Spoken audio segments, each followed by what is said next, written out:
as we are within 2 weeks of Browns training camp here, or 2 weeks of rookies the reporting, and then obviously the veterans come a few days after that, we are in this like, okay, are the Browns going to do anything? And that can be a trade. We talked about Terry McLaurin earlier this week after Baskin and Phelps brought it up. We also have talked about different extensions. You know me, I'm on the record at saying, Wyatt Teller's 30. Let's go ahead and let him finish his career here. It doesn't look like that's going to happen, but that's where I'd go if you wanted to go ahead and start moving some money around.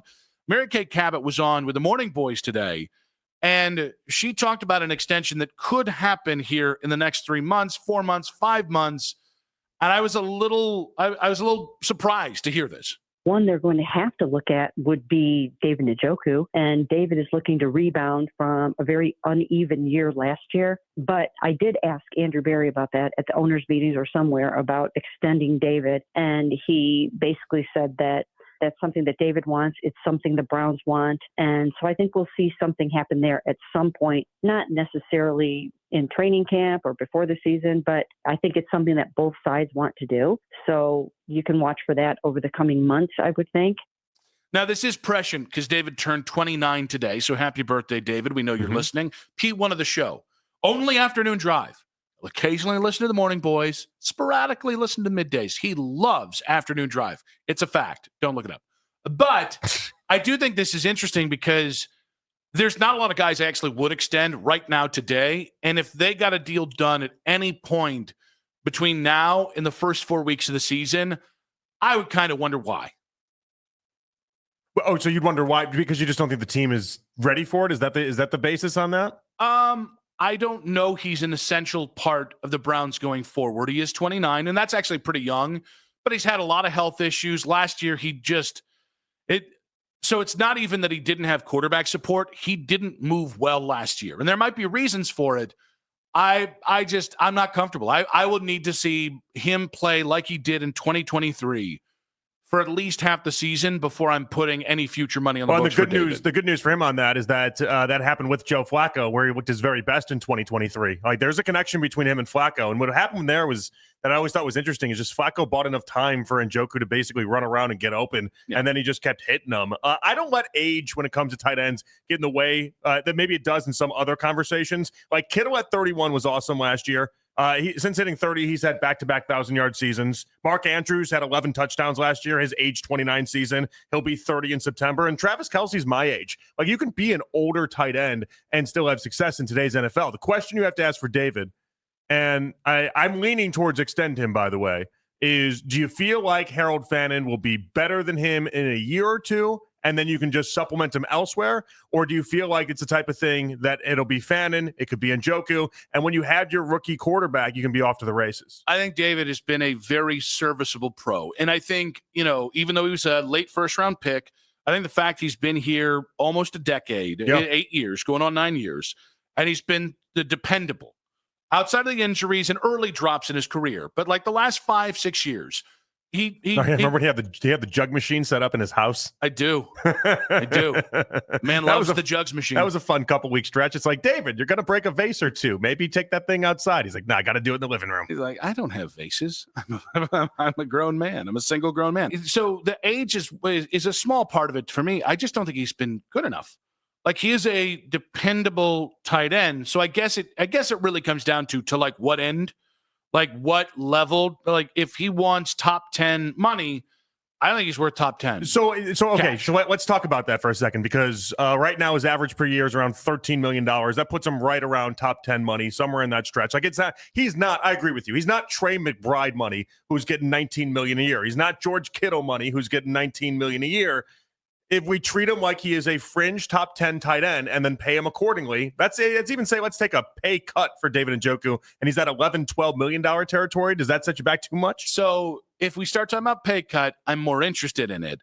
I don't know David would be, because I think given that he's 29, I don't know. But I wonder how the open market would look at David Njoku. I think that's a great question, and I think it would he probably gets overpaid because pass catchers get overpaid in the free agent market. There's a point like David falls into the category of, I really like the person. Yeah. I enjoy the player. And I do think he has been, like, I think his stats would be tenfold better if they had just kept Baker or if they had found a different quarterback other than Deshaun, because I think he has gotten better and maybe the stats don't tell that story enough. I think he's had a hell of a lot more injury than most tight ends. I think the movement was not great last year, which I'm willing to give to, and he falls in line of the category of player of. I think I would rather have you go somewhere and have one more good season, and it looks like we sold on you too early, than have to live through a contract where I've got to eat 1 year where you're just not very good. I mean, he does seem like an obvious candidate for get him in a stable situation with a good quarterback and you watch him flourish. Yeah, but okay, if you put him with Joe Burrow, yeah, I think he'd have great stats. It doesn't mean he'd be a great player.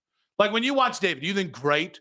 I think really good. I think anywhere from, I think fringe top 10 in his position. Well, yeah, so whatever you think that is. Do you think that's good to borderline? It's not great. I think the problem is, and I do think his pass blocking is much better than people give him credit for. There's only 5 to 7 maybe great tight ends, and then there's a middle class of tight ends, of which David is either at the center of or at the upper quartile of. Yeah, no, he's definitely he's not in the Kittle category. The Kittle, McBride. I keep Andrews in there just because of the volume touchdowns that he got. The Kelsey territory, the Hawkinson territory. He's not in that territory. He's in that next group. But I think that's the most deceiving group where I like okay, David Njoku versus somebody else's David Njoku, meaning like similar age, profile, production.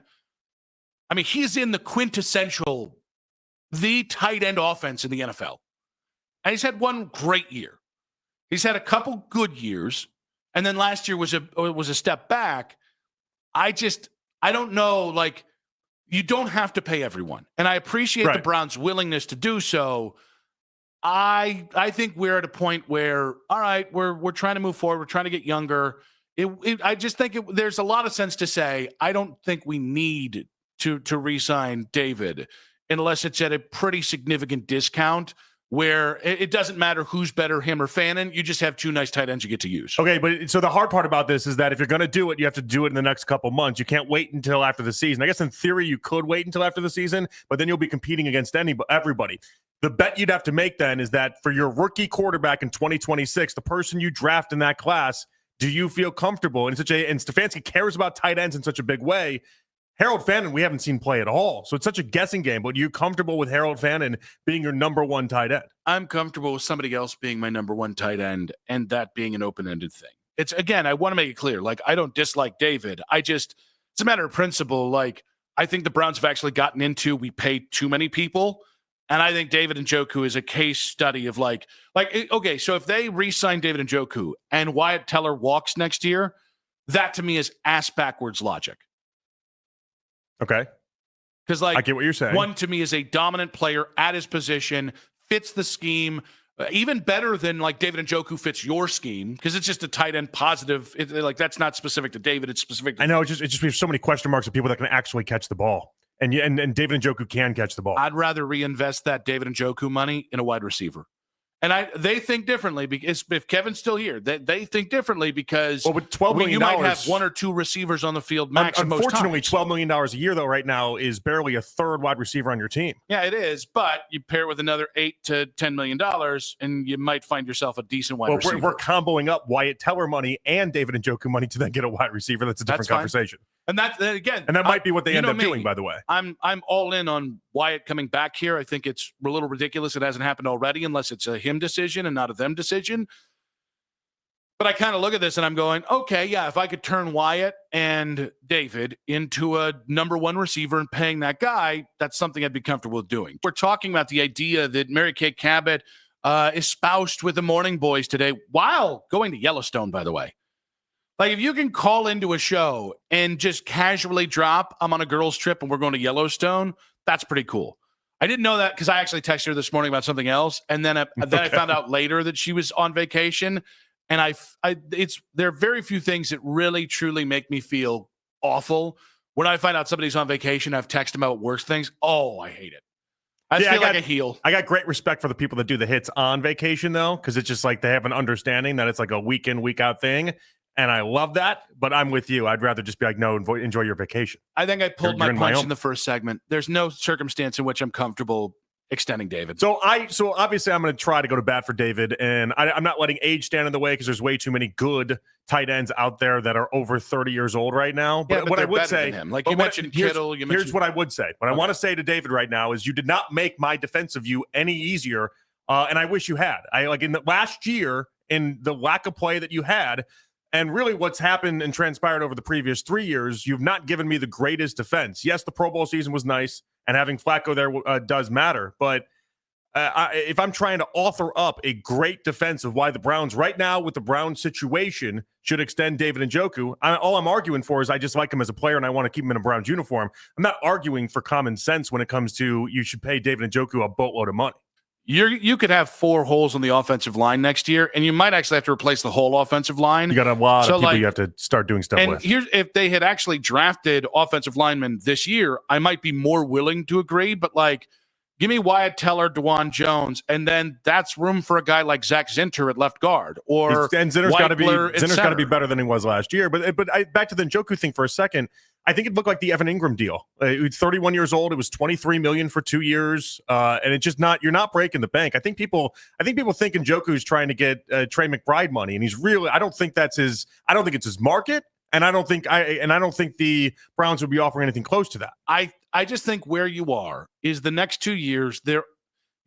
I just don't think you should go in unless it's absolutely necessary. And maybe, listen, I'll leave the door open a smidge. If David has another 800-yard performance with Flacco and you're a 10, 11-win team and he's got, let's say, finally hits 10 touchdowns in a damn season. Yeah, that's the kind of thing that can change my mind. But right now, it's like, yeah, I don't really feel the need to push more money into the future for David, redo the cap stuff. He's a good player. And what he's done is absolutely in line with him being drafted as a first rounder. We like the guy. I just think you can be a little more picky and choosy with where you are right now.